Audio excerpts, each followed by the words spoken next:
Students. हम लोग पढ़ रहे थे pathology of blood and urine के बारे में। और सबसे पहले हमने ब्लड के बारे में डिस्कस करना स्टार्ट करा था और ब्लड के अंदर हमने इरिथ्रोसाइट्स जो है उसके बारे में कवर कर लिया था, राइट।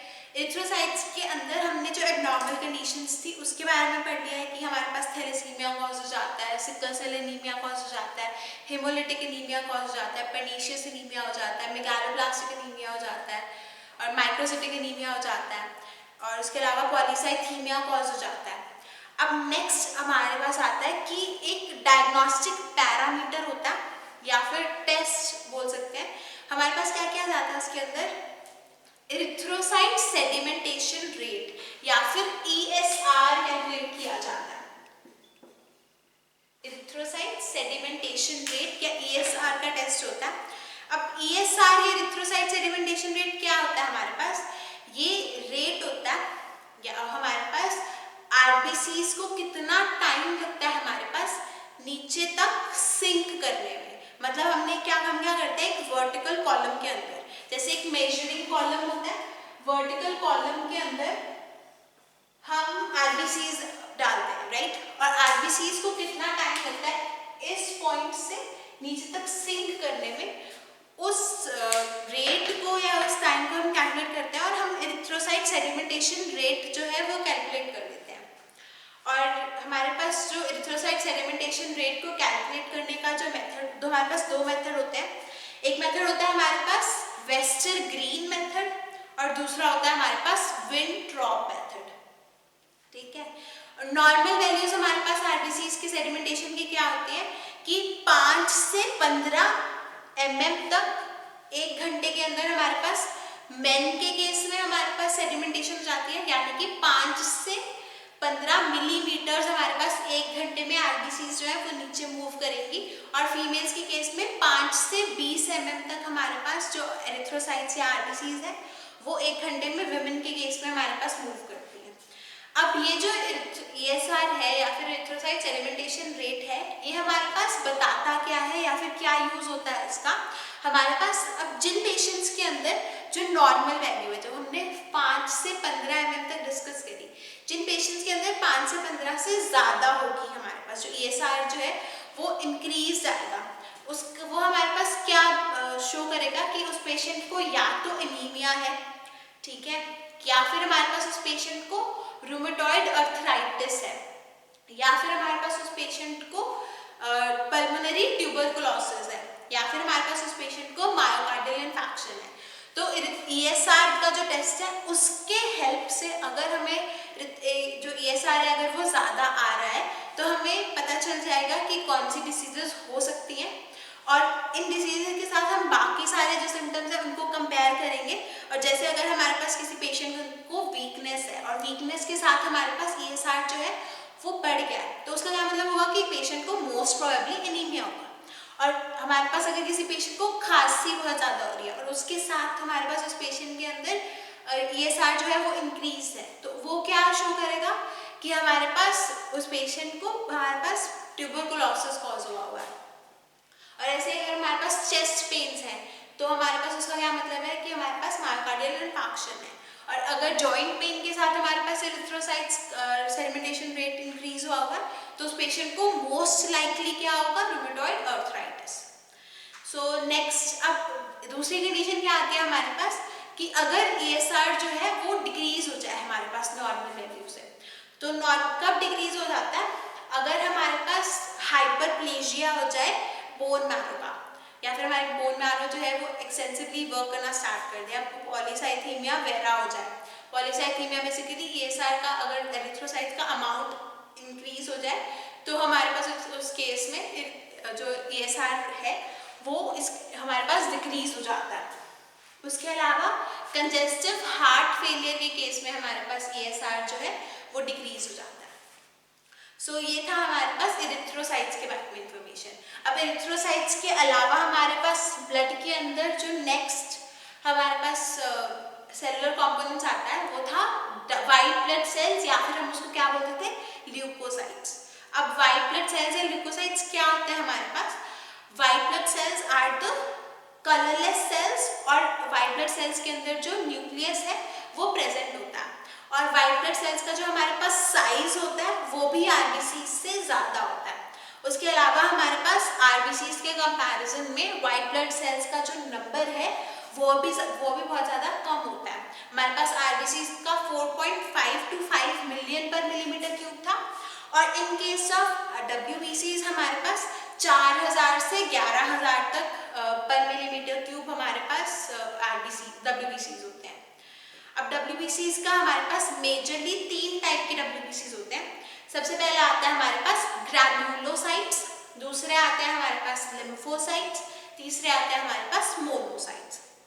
और ग्रैन्युलोसाइट्स फर्दर हमारे पास 3 टाइप्स के होते हैं, न्यूट्रोफिल्स, इओसिनोफिल्स और बेसोफिल्स। अब हमारे पास ल्यूकोसाइट्स की क्या क्या डिसीजेज होती हैं, तो हमारे पास सबसे पहले आती है डिसीज ल्यूकोपीनिया, नेक्स्ट आता है हमारे पास ल्यूकोसाइटोसिस, उसके अलावा ल्यूकीमिया हो जाता है, और लास्टली हमारे पास इओसिनोफिलिया हो जाता है। अब ल्यूकोसाइटोसिस क्या होता है, जब हमारे पास ल्यूकोसाइटोसिस जो वर्ड है इसमें क्या होगा, हमारे पास जब डब्ल्यूबीसीज का नंबर 11,000 पर मिलीमीटर क्यूब से ज़्यादा इंक्रीज हो जाए तब हम पेशेंट्स के अंदर ल्यूकोसाइटोसिस हो जाता है। ल्यूकोसाइटोसिस के हमारे पास क्या क्या कॉजेज हो सकते हैं, या तो कोई ना कोई पायोजेनिक या फिर पायरोजन की वजह से इन्फेक्शन हो गया पेशेंट को, उसकी वजह से हमारे पास ल्यूकोसाइट्स का नंबर ज़्यादा है, या फिर हमारे पास पेशेंट को माइलॉइड ल्यूकीमिया हो गया है, या फिर हमारे पेशेंट को मायोकार्डियल इन्फार्क्शन हो गया है, या फिर हमारे पेशेंट को एक्यूट हेमरेज हो गया है, या फिर हमारे पास लिवर या इंटेस्टाइन की कोई डिसऑर्डर हो गया है जिसकी वजह से हमारे पास जो ल्यूकोसाइट्स का नंबर है वो इंक्रीज हो गया। अब नेक्स्ट आता है हमारे पास ल्यूकोपीनिया। ल्यूकोपीनिया जो है उसके अंदर क्या हो जाता है, जब डब्ल्यूबीसीज का काउंट जो है वो हमारे पास 4000 पर मिलीमीटर क्यूब से डिक्रीज हो जाए, और ये जनरली होता है हमारे पास जब कोई बैक्टीरियल, वायरल या फिर प्रोटोजोल इन्फेक्शन हो जाए, या फिर एप्लास्टिक एनीमिया की वजह से हमारे पास ल्यूकोपीनिया कॉज हो जाता है, या फिर कोई अगर हमारे पास मैलिग्नेंट लिम्फोमा हो जाए तो हमारे पास कॉज हो जाता है ल्यूकोपीनिया। उसके अलावा हमारे पास अगर माइलोमा हो जाए, या फिर कुछ ड्रग्स की वजह से हमारे पास ल्यूकोपीनिया हो जाता है, या फिर हमारे पास कोई ट्रोमैटिक या एनाफाइलेक्टिक शॉक की वजह से हमारे पास ल्यूकोपीनिया हो जाता है। नेक्स्ट आता है हमारे पास ल्यूकीमिया। अब ल्यूकीमिया जो है ये हमारे पास जनरली इसको बोलते हैं ब्लड कैंसर। ल्यूकीमिया में हमारे पास एक मैलिग्नेंट डिसऑर्डर है हीमोपोइटिक सेल्स का। नॉर्मली क्या होता है हमारे पास, अगर जब हमारे, अब हमने क्या पढ़ा था कि जो आरबीसीज हैं, जो डब्ल्यूबीसीज हैं, वो उनकी जो सिंथेसिस होती है वो हमारे पास बोन मैरो के अंदर होती है, और अगर बोन मैरो के जो सेल्स हैं, जो नॉर्मल सेल्स हैं, वो हमारे पास रिप्लेस हो जाए, और बोन मैरो के जो नॉर्मल सेल्स हैं वो रिप्लेस हो जाए मैलिग्नेंट सेल्स से, और उनकी वजह से वो क्या करते हैं, हमारे पास एबनॉर्मली इंक्रीज करते आरबीसीज का नंबर, तो हमारे पास या ल्यूकोसाइट्स का नंबर, तो हमारे पास ल्यूकीमिया कॉज हो जाता है, जिसकी वजह से एबनॉर्मली हमारे पास डब्ल्यूबीसी का जो काउंट है वो इंक्रीज हो जाता है। अब हमारे पास ल्यूकीमिया के कुछ फैक्टर्स होते हैं इंडक्शन के, हमारे पास या तो जो हमारे पास हार्मफुल रेडिएशंस होती हैं, एक्सरेज होती हैं, गामा रेज होती हैं, इनकी वजह से, इनके एक्सपोजर से हमारे पास ल्यूकीमिया कॉज हो सकता है, या फिर बेंजीन के एक्सपोजर से हमारे पास ल्यूकीमिया कॉज हो सकता है। उसके अलावा जो हमारे कैंसर की ट्रीटमेंट के लिए ड्रग्स यूज होती हैं उसकी वजह से हमारे पास ल्यूकीमिया कॉज हो सकता है। उसके अलावा हमारे पास किसी स्पेसिफिक वायरसेस की वजह से ल्यूकीमिया कॉज हो सकता है, जैसे कि रेट्रोवायरस जो है। उसके अलावा कुछ जेनेटिक डिसऑर्डर्स की वजह से हमारे पास, जैसे कि डाउन सिंड्रोम है, उसके वजह से हमारे पास ल्यूकीमिया कॉज हो सकता है। अब नेक्स्ट डिसऑर्डर हमारे पास आता है इओसिनोफिलिया। अब इओसिनोफिलिया क्या होता है, इओसिनोफिलिया हमारे पास एक कंडीशन होती है जिसके अंदर स्पेसिफिकली इओसिनोफिल्स का जो नंबर है वो इंक्रीज हो जाता है। अब हमारे पास इओसिनोफिलिया जो है वो जनरली एलर्जिक डिसऑर्डर्स के अंदर हमारे पास उसका नंबर इंक्रीज होता है, जैसे कि अस्थमा, स्किन डिसीजेस हो जाए, या फिर किसी ड्रग की एलर्जी हो जाए। उसके अलावा हमारे पास जो पैरासिटिक इन्फेक्शन होते हैं, जो वर्म्स की वजह से इन्फेक्शन होते हैं, उनके अंदर हमारे पास इओसिनोफिल्स का नंबर इंक्रीज हो जाता है। और इओसिनोफिल्स का अगर जब हम डब्ल्यूबीसी काउंट करते हैं तो हम स्पेसिफिकली जो इओसिनोफिल्स, बेसोफिल्स, का नंबर काउंट करते हैं और उसके अंदर अगर स्पेसिफिकली इओसिनोफिल्स का नंबर इंक्रीज हुआ हो तो हमारे पास हेल्प होती है इन द डायग्नोसिस कि हमारे पास कौन सी डिसऑर्डर जो है वो पेशेंट को है। अब नेक्स्ट आता है हमारे पास इओसिनोफिल्स के अलावा हमारे पास लिम्फोसाइट्स जो है वो इम्पॉर्टेंट रोल प्ले करते हैं इन द WBCs। और लिम्फोसाइट्स हमारे पास नॉन ग्रैन्युलर ल्यूकोसाइट्स होते हैं, ये हमारे पास स्मॉल राउंड सेल्स होते हैं। अब जो हमारे पास लिम्फोसाइट्स हैं ये हमारे पास सिर्फ ब्लड के अंदर तो प्रेजेंट होते हैं, ब्लड के अलावा हमारे पास लिम्फ और लिम्फॉइड ऑर्गन्स जो हैं और उसके अलावा जो बाकी टिश्यूज हैं उसके अंदर हमारे पास लिम्फोसाइट्स प्रेजेंट होते हैं। लिम्फोसाइट्स जो है ये 20 to 25% हमारे पास कॉन्स्टिट्यूशन करते हैं WBCs की। अब हमारे पास जो लिम्फोसाइट्स हैं वो हम 3 क्लासेस में, लिम्फोसाइट्स जो हैं उसको हम 3 टाइप्स से हमारे पास क्लासिफाई करते हैं। सबसे पहले आती है हमारे पास मॉर्फोलॉजिकल क्लासिफिकेशन, सेकंड आती है हमारे पास classification based on the life span, third आती है हमारे पास इम्यूनोलॉजिकल क्लासिफिकेशन। अब जो सबसे पहले हमारे पास मॉर्फोलॉजिकल क्लासिफिकेशन आती है, मॉर्फोलॉजी होती है हमारे पास अपीयरेंस के बेस पे जब हम क्लासिफाई करते हैं। अपीयरेंस यानी कि जो हमारे पास WBCs हैं या लिम्फोसाइट्स हैं वो दिखते कैसे हैं उसके बेस पे जब हम क्लासिफाई करेंगे तब हम उसको बोलेंगे मॉर्फोलॉजिकल क्लासिफिकेशन। और लिम्फोसाइट्स की जो मॉर्फोलॉजिकल क्लासिफिकेशन होती है उसके अंदर हमारे पास हम लिम्फोसाइट्स को क्लासिफाई करते हैं स्मॉल लिम्फोसाइट्स और लार्ज लिम्फोसाइट्स के अंदर। स्मॉल लिम्फोसाइट्स यानी कि वो लिम्फोसाइट्स जो हमारे पास 9 से 12 मिलीमीटर माइक्रोमीटर के डायमीटर के साइज के होंगे, बहुत ज़्यादा स्मॉल होंगे। हमारे पास स्मॉल और स्फेरिकल न्यूक्लियस प्रेजेंट होगा और हमारे पास एक बहुत ही पतली रिम होगी हमारे पास साइटोप्लाज्म की इन सेल्स के अंदर। और स्मॉल लिम्फोसाइट्स जो होते हैं इनकी जो मूवमेंट होती है वो भी स्लो होती है। और इसके अलावा हमारे पास जब ये मूव करते हैं तब न्यूक्लियस जो है वो फ्रंट पे मूव करता है और हमारे पास जो साइटोप्लाज्म है वो पीछे हमारे पास एक टेल की तरह अपीयर होता है और इसकी जो स्ट्रक्चर होती है वो हैंड मिरर के जैसी दिखती है। अब नेक्स्ट आता है हमारे पास लार्ज लिम्फोसाइट्स। लार्ज लिम्फोसाइट्स जो होते हैं वो 12 to 16 माइक्रोमीटर्स के होते हैं साइज में और हमारे पास इनका जो आउटलाइन होता है वो राउंड होता है, वो हैंड मिरर के जैसे नहीं दिखते। उसके अलावा न्यूक्लियस भी राउंड होता है, साइटोप्लाज्म जो है वो अबंडेंट होता है और हमारे पास नॉन ग्रैन्युलर होते हैं लार्ज लिम्फोसाइट्स भी। अब नेक्स्ट आता है हमारे पास classification based on the life span. Life span के बेसिस पे हम 2 क्लासेस में क्लासिफाई करते हैं बेसिकली लिम्फोसाइट्स को, शॉर्ट लिव्ड और लॉन्ग लिव्ड। शॉर्ट लिव्ड के अंदर हमारे पास जो लिम्फोसाइट्स 2 हफ्तों तक सर्वाइव करते हैं वो शॉर्ट लिव्ड के अंदर आते हैं और जो लिम्फोसाइट्स हमारे पास 3 साल या फिर लाइफ तक एंटायरली हमारे पास सर्वाइव करते हैं उनको हम बोलते हैं लॉन्ग लिव्ड लिम्फोसाइट्स। अब नेक्स्ट आती है हमारे पास इम्यूनोलॉजिकल क्लासिफिकेशन। इम्यूनोलॉजिकल क्लासिफिकेशन क्या होती है, जब हम क्लासिफाई करते हैं लिम्फोसाइट्स को on the basis of their action, हमारे पास कि कौन सा एक्शन शो कर रहे हैं या फिर कौन सा फंक्शन शो कर रहे हैं लिम्फोसाइट्स। बेसिकली हमारे पास 2 क्लासेस में क्लासिफाइड होते हैं, टी सेल्स के अंदर और बी सेल्स के अंदर। टी सेल्स जो है उनके अंदर हमारे पास जो सरफेस होता है उसके ऊपर थायमस एंटीजन प्रेजेंट होता है और हमारे पास ये जो टी सेल्स होते हैं ये हमारे पास ब्लास्ट ट्रांसफॉर्मेशन अंडरगो करते हैं विद द फाइटोहेमोग्लूटिन। फाइटोहेमोग्लूटिन के कांटेक्ट में आके हमारे पास उनके अंदर ब्लास्ट ट्रांसफॉर्मेशन हो जाती है। अब नेक्स्ट आता है हमारे पास बी सेल्स। बी सेल्स जो होते हैं इनके ऊपर, इनके सरफेस के ऊपर हमारे पास इम्यूनोग्लोबुलिन्स होते हैं। टी सेल्स के ऊपर फर्क क्या था, थाइमस स्पेसिफिक एंटीजन होते थे और बी सेल्स के ऊपर हमारे पास इम्यूनोग्लोबुलिन्स होते हैं। अब उसके अलावा बी सेल्स के ऊपर हमारे पास FC piece of heavy chain के हमारे पास रिसेप्टर्स प्रेजेंट होते हैं। उसके अलावा हमारे पास माइक्रोविलाइज होती है उनके सरफेस पे और हमारे पास ये जो बी सेल्स हैं वो हमारे पास एंडोटॉक्सिन के साथ के प्रेजेंस में हमारे पास ब्लास्ट ट्रांसफॉर्मेशन होती है। अब लिम्फोसाइट्स की हमारे पास कुछ स्पेसिफिक एब्नॉर्मैलिटीज हैं। सबसे पहले आता है हमारे पास लिम्फोसाइटोसिस, नेक्स्ट है लिम्फोपीनिया, उसके अलावा हमारे पास ल्यूकीमिया ऑफ लिम्फोसाइट्स हो जाता है और लास्टली हमारे पास लिम्फोमा कोज हो जाता है। तो सबसे पहले बात करते हैं लिम्फोसाइटोसिस की। अब अब हमने ल्यूकोसाइटोसिस की बात करी थी। ल्यूकोसाइटोसिस में क्या हो रहा था, ल्यूकोसाइट्स का जो नंबर था वो इंक्रीज हो रहा था। और इन केस ऑफ लिम्फोसाइटोसिस क्या होता है हमारे पास, जब लिम्फोसाइट्स का नंबर इंक्रीज हो जाएगा, लिम्फोसाइट्स नॉर्मली हमारे पास 4×10⁻⁶ पर ml हमारे पास प्रेजेंट होते हैं, और जब हमारे पास इससे ज़्यादा नंबर इंक्रीज हो जाए लिम्फोसाइट्स का, तब हमारे पास लिम्फोसाइटोसिस कॉज हो जाता है।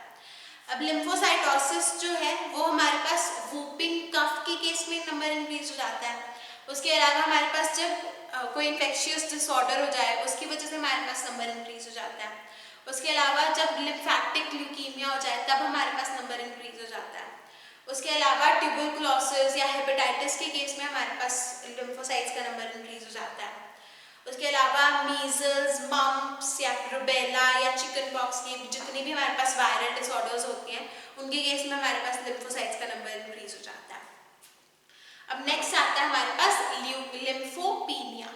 लिम्फोपीनिया के अंदर क्या होता है, जब हमारे पास लिम्फोसाइट्स का नंबर जो है वो बहुत ज़्यादा डिक्रीज हो जाए तब हमारे पास लिम्फोपीनिया कॉज हो जाता है। बिल्कुल सिमिलर जैसे हमने ल्यूकोपीनिया पढ़ा था। ल्यूकोपीनिया के अंदर ल्यूकोसाइट्स का नंबर डिक्रीज हो रहा था, और लिम्फोपीनिया के अंदर हमारे पास लिम्फोसाइट्स का नंबर डिक्रीज हो रहा है। अब लिम्फोपीनिया कब होता है, जब हमारे पास कॉर्टिकोस्टेरॉइड्स की एडमिनिस्ट्रेशन होती है तब हमारे पास लिम्फोपीनिया हो जाता है, या फिर हॉजकिंस डिसीज में हमारे पास लिम्फोपीनिया हो जाता है। उसके अलावा एक्सेसिव रेडिएशन के कांटेक्ट में आने की वजह से भी हमारे पास लिम्फोपीनिया हो जाता है। अब नेक्स्ट आता है हमारे पास ल्यूकीमिया ऑफ लिम्फोसाइट्स। अब ल्यूकीमिया हमने क्या पढ़ा था कि जब हमारे पास एबनॉर्मली WBCs का नंबर बहुत ज़्यादा इंक्रीज हो जाए, कब हो हमारे पास, जब बोन मैरो के अंदर हमारे पास जो नॉर्मल सेल्स हैं उसकी जगह पे मेलिग्नेंट सेल्स जो है उनकी प्रेजेंस हो जाए, तब हमारे पास ल्यूकीमिया कॉज होता था, राइट। अब ल्यूकीमिया ऑफ लिम्फोसाइट्स क्या होता है हमारे पास, लिम्फोसाइट्स के जब हमारे पास लिम्फोसाइट्स के नंबर में एबनॉर्मली इंक्रीज हो जाए। अब डिपेंडिंग अपॉन कि हमारे पास कौन से लिम्फोसाइट्स के अंदर नंबर इंक्रीज हो रहा है, हमारे पास दो टाइप्स के ल्यूकीमिया ऑफ लिम्फोसाइट्स होता है। सबसे पहले होता है हमारे पास एक्यूट लिम्फोब्लास्टिक ल्यूकीमिया, और सेकेंड होता है हमारे पास chronic lymphocytic anaemia. Acute lymphoblastic anaemia में क्या होता है हमारे पास, जब जो इमेच्योर सेल्स होते हैं, जो ब्लास्ट होते हैं, इमेच्योर लिम्फोसाइट्स जो होते हैं, जब उनका नंबर हमारे पास बहुत ज़्यादा इंक्रीज हो जाता है तब हम बोलते हैं कि पेशेंट को एक्यूट लिम्फोब्लास्टिक ल्यूकीमिया कॉज हो गया। अब उसके अलावा हमारे पास जब किसी पेशेंट के अंदर T सेल्स और B सेल्स जो हमारे पास मेच्योर लिम्फोसाइट्स होते हैं, जब उनका नंबर हमारे पास इंक्रीज हो जाए तब हमारे पास कॉज हो जाता है क्रॉनिक लिम्फोसाइटिक ल्यूकीमिया। अब लास्ट डिसऑर्डर जो आता है हमारे पास लिम्फोसाइट्स के अंदर, दैट इज लिम्फोमा। अब लिम्फोमा के अंदर क्या हो जाता है हमारे पास, लिम्फोसाइट्स की मेलिग्नेंसी है। बेसिकली हमारे पास जब लिम्फोसाइट्स का नंबर बहुत ज़्यादा इंक्रीज हो जाए तब हमारे पास उस लिम्फोसाइट्स के कैंसर को हम बोलते हैं लिम्फोमा। और हमारे पास अब लिम्फोसाइट्स का जब नंबर इंक्रीज हो जाता है तब हमने अभी डिस्कस करा कि जो लिम्फोसाइट्स हैं वो सिर्फ हमारे पास ब्लड के अंदर प्रेजेंट नहीं होते हैं, लिम्फ के अंदर और लिम्फॉइड टिश्यूज के अंदर और लिम्फ ऑर्गन्स के अंदर हमारे पास लिम्फोसाइट्स प्रेजेंट होते हैं, ठीक है। तो जब हमारे पास लिम्फॉइड टिश्यू के अंदर किसी ट्यूमर की प्रेजेंस हो जाए तब उसकी वजह से हमारे पास, या फिर जो लिम्फ नोड्स होते हैं उनके अंदर अगर हमारे पास ट्यूमर हो जाए तो हमारे पास लिम्फोमा कॉज हो जाता है। मेजरली हमारे पास लिम्फोमा जो है वो दो टाइप का होता है। Number 1 is Hodgkin's lymphoma and number 2 is non Hodgkin's lymphoma. अब जैसे हमने पढ़ा था कि हॉजकिंस डिसीज में हमारे पास लिम्फोपीनिया हो जाता है, अब वैसे ही हमारे पास हॉजकिंस लिम्फोमा में क्या होता है, हॉजकिंस लिम्फोमा हमारे पास एक लिम्फॉइड टिश्यू का एक ट्यूमर है जो यंग अडल्ट्स होते हैं अराउंड 32-38 ईयर्स ऑफ एज के, उनके अंदर हॉजकिंस लिम्फोमा होता है। अब हमारे पास हॉजकिंस लिम्फोमा में बेसिकली जो इसका सिम्टम आता है दैट इज फीवर, और हमारे पास स्पेशल टाइप ऑफ सेल्स की फॉर्मेशन हो जाती है हॉजकिंस लिम्फोमा में, जिनको बोलते हैं रीड स्ट्रेनबर्ग सेल्स। स्पेसिफिक टाइप के सेल्स की फॉर्मेशन हो जाती है हॉजकिंस लिम्फोमा में, जिसको हम बोलते हैं रीड स्टेनबर्ग सेल्स। और ये जो रीड स्टेनबर्ग सेल्स है ये हमारे पास लिम्फ नोड्स के अंदर अक्वेयर होते हैं, और ये जो सेल्स होते हैं इनके अंदर 2 न्यूक्लियाइड्स प्रेजेंट होती हैं जो कि एक दूसरे की मिरर इमेजेस होती हैं। अब नेक्स्ट आता है हमारे पास non Hodgkin's lymphoma. Non Hodgkin's lymphoma क्या होता है? नॉन हॉजकिंस लिम्फोमा हमारे पास लिम्फोइड टिश्यूज का एक हमारे पास ट्यूमर है, राइट। इसके अंदर हमारे पास ये जनरली लोकलाइज्ड या जनरलाइज्ड फॉर्म के अंदर होता है हमारे पास। इसके अंदर हमारे पास लिम्फेडिनोपैथी हो जाती है। अब बेसिकली हमारे पास जो नॉन हॉजकिंस लिम्फोमा होता है इसके अंदर टेंडेंसी होती है एक लिम्फ नोड से दूसरे लिम्फ नोड तक ट्रांसफर होने की, और इसकी वजह से हमारे पास स्प्रेड हो जाता है, और अल्टीमेटली नॉन हॉजकिंस लिम्फोमा जो होता है वो बहुत ज़्यादा खतरनाक होता है क्योंकि स्प्लीन के अंदर, लिवर के अंदर, बोन मैरो के अंदर हमारे पास स्प्रेडिंग हो जाती है, और अल्टीमेटली हमारे पास बहुत ज़्यादा जो लिम्फोसाइट्स का जो नंबर है वो बहुत ज़्यादा इंक्रीज हो जाता है। और उसके अलावा हमारे पास जो इसकी हमारे पास जो डायग्नोसिस आएगी वो बिल्कुल सिमिलर होगी ल्यूकीमिया की। सो विद दिस आपका जो ब्लड का हमारे पास ब्लड के अंदर जो हमने सेलुलर फंक्शंस पढ़े थे, सेलुलर के अंदर हमने आरबीसीज पढ़े थे, इरिथ्रोसाइट्स और ल्यूकोसाइट्स पढ़े थे, उसके बारे में हमने डिस्कस कर लिया। नेक्स्ट लेक्चर के अंदर हम प्लेटलेट्स के बारे में डिस्कस करेंगे। Thank you.